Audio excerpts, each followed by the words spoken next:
अस्सलाम वालेकुम, आदाब। मैं सैयद जावेद हसन। आपकी स्क्रीन पर हाल ही में अखबारों की जीनत बनी कुछ तस्वीरें नजर आ रही हैं। बिहार के मुख्यमंत्री नीतीश कुमार खानकाह मुजीबिया फुलवारी शरीफ में पीर मुजीबुल्लाह कादरी की दरगाह पर चादर पोशी कर रहे हैं। उनके सर पर सफ़ेद टोपी है। काबिल जिक्र है कि पिछले 21 अगस्त को बिहार स्टेट मदरसा एजुकेशन बोर्ड के शताब्दी समारोह के दौरान नीतीश कुमार ने ऐसी ही एक टोपी पहनने से इनकार कर दिया था। दूसरी तस्वीर राष्ट्रीय जनता दल के सुप्रीमो लालू प्रसाद की है, जिसमें वो पटना हाईकोर्ट मजार पर चादर पोशी करते नजर आ रहे हैं।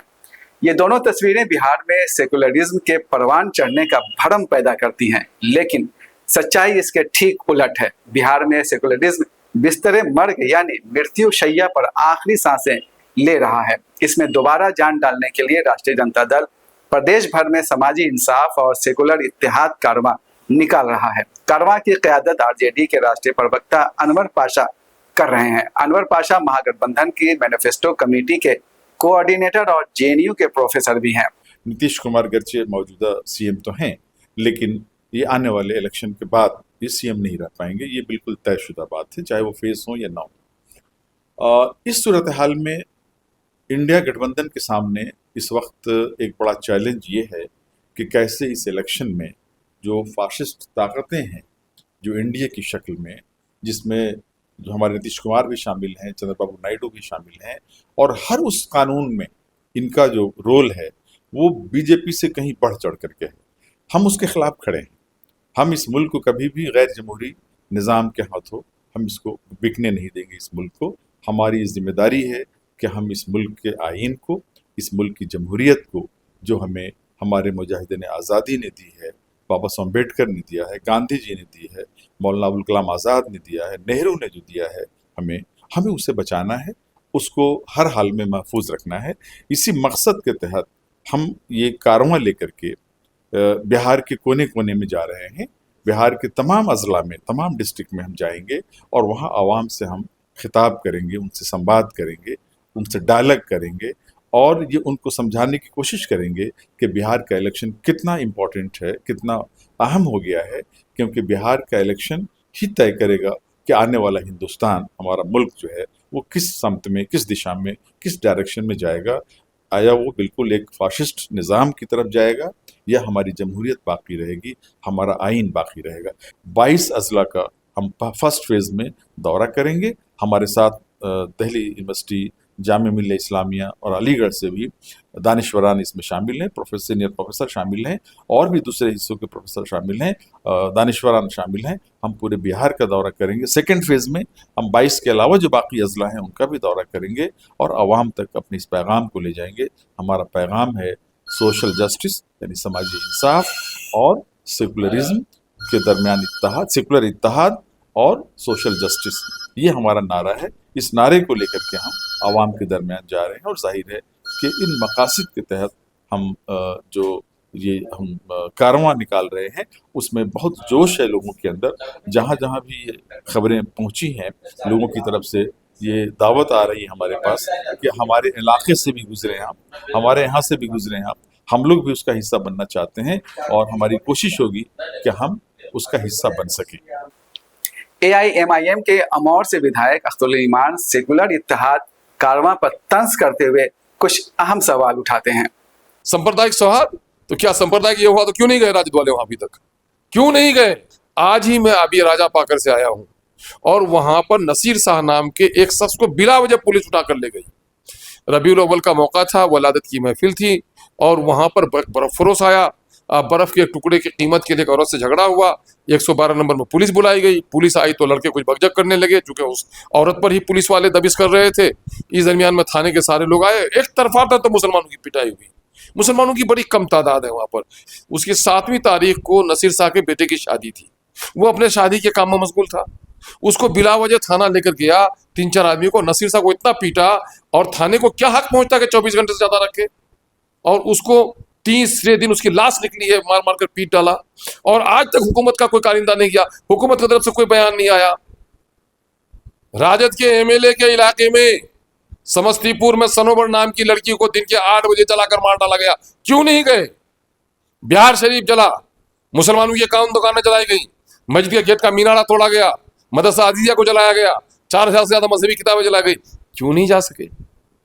लालू जी के राजद में और तेजस्वी के राजद में बड़ा अंतर है साहब।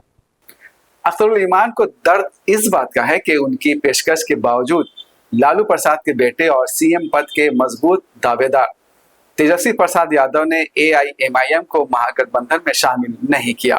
जुलाई के महीने में ही हम लोगों ने एक खत दिया था तमाम तर घटक दल के नेताओं को कि बिहार में इस वक्त जो सेकुलर पार्टियां हैं, किसी की हैसियत नहीं है कि तनहा वो इस वक्त बीजेपी और नीतीश की सरकार को उखाड़ कर फेंके। उसके लिए ज़रूरी है कि सेकुलर पार्टियां मुत्तहिद हो और उसके खिलाफ लड़ें।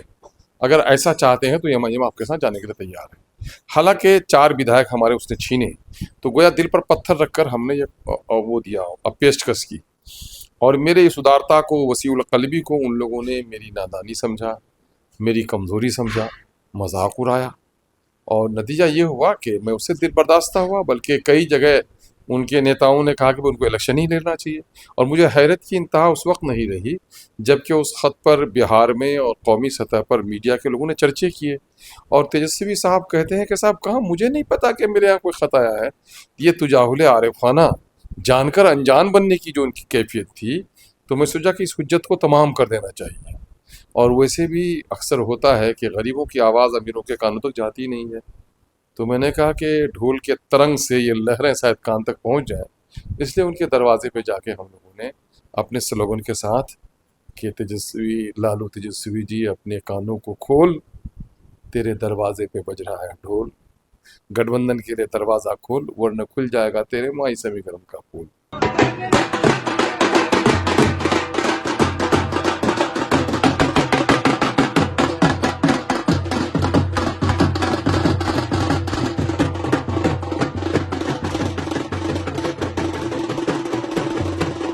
लालू तेजस्वी अपने कानों को खोल, लालू तेजस्वी अपने कानों को खोल, तेरे दरवाजे पे बज रहा है ढोल, गठबंधन के लिए अपना दरवाजा खोल, वरना खुल जाएगा तेरे माई समीकरण का पोल।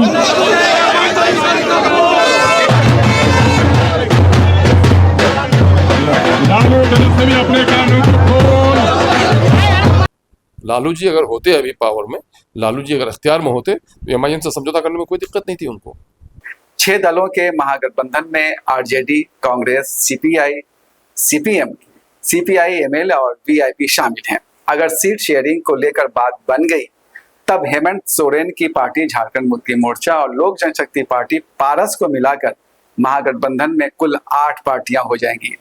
अनवर पाशा कहते हैं कि एआईएमआईएम एक खास समुदाय की पार्टी है और आरजेडी उसकी विचारधारा से सहमत नहीं, इसलिए ओवैसी की पार्टी को महागठबंधन में शामिल नहीं किया गया। ऑल इंडिया मजलिस इत्तेहादुल मुस्लिमीन उनकी पार्टी का नाम है।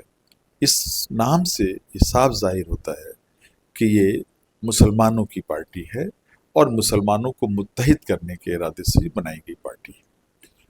और इत्तेहाद अच्छी चीज़ है, लेकिन इत्तेहाद का कतई मतलब नहीं है कि वो इत्तेहाद किसी एक मखसूस मज़हब के नाम पर हो। हम एक जमहूरी मुल्क में रहते हैं, एक जमहूरी आइन के तहत हम चलते हैं, हमारा निज़ाम उस पर कायम है। जाहिर है उसके कुछ तकाज़े हैं, उसके कुछ उसूल हैं। आप मुसलमानों को मुत्तहिद करने का नारा देंगे, वो हिंदुओं को मुत्तहिद करते हैं।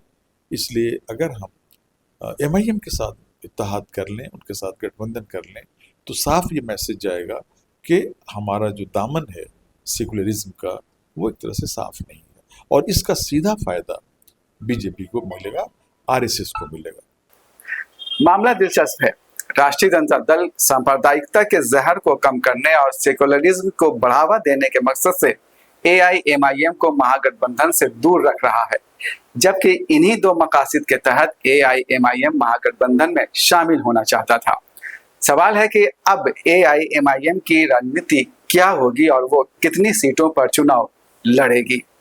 पिछले दिनों में भी हमने तो एक दरख्वास्त दी थी, लेकिन उनके करीब तरीन जो हमारे विधायक साथी हैं उनसे कहा कि भाई मैं जिद में नहीं हूँ, मेरे सामने में एक नज़रिया है, मैं बाउसूल आदमी हूँ, सिद्धांत को समझता हूँ कि बिहार में इस वक्त सेकुलरिज्म को बचाना ज़रूरी है, तो उसके लिए ज़रूरी है कि हम लोग सब कोई मिल के लड़ें।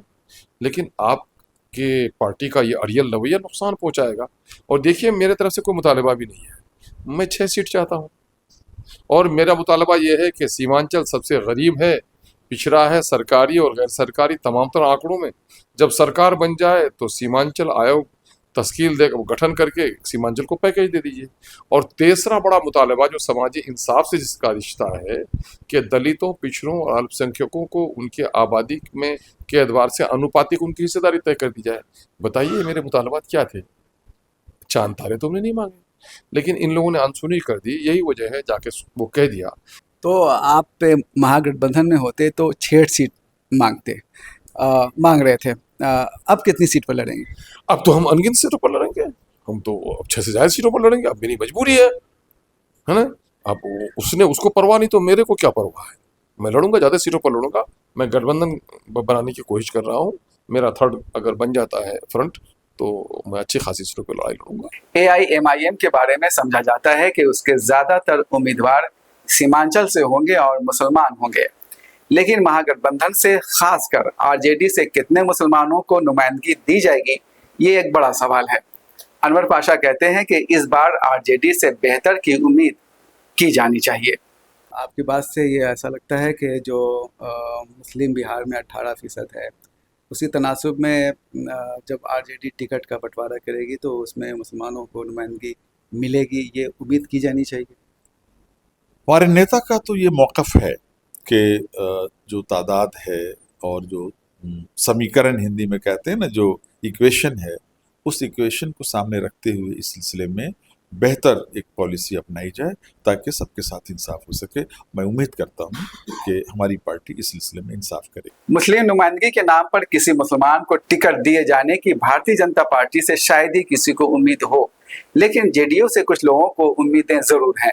हालांकि वक्फ कानून को लेकर JDU ने जिस तरह से मुसलमानों के एतमाद को धक्का पहुंचाया है, उससे JDU के मुस्लिम उम्मीदवारों की जीत के प्रति लोगों को संशय भी है। उधर लोक जनशक्ति पार्टी रामविलास के अध्यक्ष चिराग पासवान ने यह कहकर मुसलमानों का रहा सहा भरम दूर कर दिया कि उनके लिए माए का मतलब मुस्लिम यादव नहीं बल्कि महिला और यूथ है। ये वही चिराग पासवान है जिनके पिता रामविलास पासवान ने 2005 में इस शर्त पर राजद को समर्थन देने की बात कही थी कि लालू प्रसाद किसी मुसलमान को चीफ मिनिस्टर बनाने का ऐलान करें। अख्तरुल ईमान कहते हैं कि लालू प्रसाद ने किसी मुसलमान को चीफ मिनिस्टर बनाने के बजाय बिहार में NDA को सरकार बनाने का मौका दे दिया, जिसका नतीजा है कि बीजेपी ने नीतीश के कंधे पर सवार होकर पूरे बिहार को सांप्रदायिकता की गिरफ्त में ले लिया। क्या आपको लगता है कि अब नीतीश कुमार का जो एक सेकुलर चेहरा था वो अब खत्म हो चुका है? अरे इसमें भी कोई शक है? एक सेकुलर चेहरा कब था? ये मीडिया का तराशा हुआ चेहरा है। देखिए, आदमी की मौत तलवार से भी होती है और जहर से भी होती है। नीतीश कुमार ने शहद में जहर पिलाया है लोगों को, खासकर मुसलमानों को जो बर्बाद किया इन्होंने, मुसलमानों के तालीमी इदारे बर्बाद किए इन्होंने, कुछ लोगों को मुराद दे दिए, उर्दू जबान को इसने बर्बाद किया, उर्दू सब्जेक्ट को इसने ख़त्म कर दिया हाई स्कूल से। और क्या दिया? जाति आधारित गणना की रिपोर्ट ये कहती है वो तो कि मुसलमानों को सबसे कम नौकरी मिली है, शेड्यूल कास्ट को सबसे कम नौकरी मिली है। वो तो एक नर्म चेहरा सिर्फ बार्गेनिंग करने के लिए कि हम रिंद के रिंद रहे, हाथ से जन्नत भी न गई, कि हम सेकुलर भी बन के रहे और कॉमन लोगों का साथ भी लें। बीजेपी के साथ जो चला गया, उस आदमी के बारे में अगर कोई आदमी के वो सेकुलर है तो काले कौवे को सफेद मानता होगा। इसके माने ये ना, मैं समझता हूँ कि नासमझी होगी कि नीतीश कुमार को कोई सेकुलर समझे। बीजेपी के जहरीले दांत या RSS के खूनी पंजे अगर बिहार में किसी ने फैलाए तो उसका नाम नीतीश कुमार है। नीतीश कुमार ने घर घर तक शाखाओं को पहुंचाया। बहुत ही उनका झगड़ा व्यक्तिगत तौर पर मोदी जी से था, उनको झगड़ा बीजेपी से नहीं था, बीजेपी से कोई एतराज नहीं था। ये चूंकि ख्वाब प्रधानमंत्री बनने का देख रहे थे, यही उनका क्लैश था और कोई दूसरा मामला तो नहीं था। वोटर अधिकार यात्रा के जरिए जिस तरह से राहुल गांधी ने बिहार में कांग्रेस को चुनावी चर्चा के केंद्र में ला दिया है, उससे इस पार्टी के पारंपरिक वोट बैंक रहे मुसलमानों को अपनी नुमाइंदगी के प्रति आशान्वित कर दिया है। यात्रा के दौरान राहुल गांधी मुंगेर में खानका रहमानी गए थे। वहां उन्होंने कई मुस्लिम धार्मिक संगठनों से बात की थी।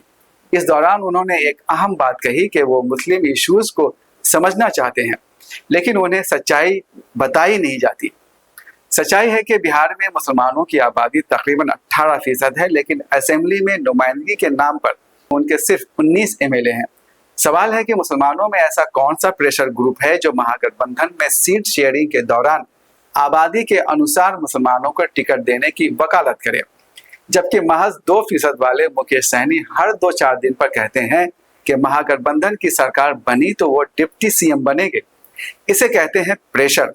राजनीतिक विश्लेषक कहते हैं कि अगर इस बार के चुनाव में मुसलमानों ने प्रेशर नहीं बनाया और माकूल तादाद में जीतकर विधानसभा नहीं पहुंचे, तब मृत्यु शैया पर पड़े सेकुलरिज्म का जनाजा उठने से कोई रोक नहीं सकता। तुम मस्जिद जाओ, नमाज पढ़ो, लेकिन अगर मस्जिदों से राजनीति होगी, मस्जिदों से वोट देना नहीं देना इसके लिए फतवा जारी होगा, तो मंदिरों से भी घंटी की आवाज चलेगी।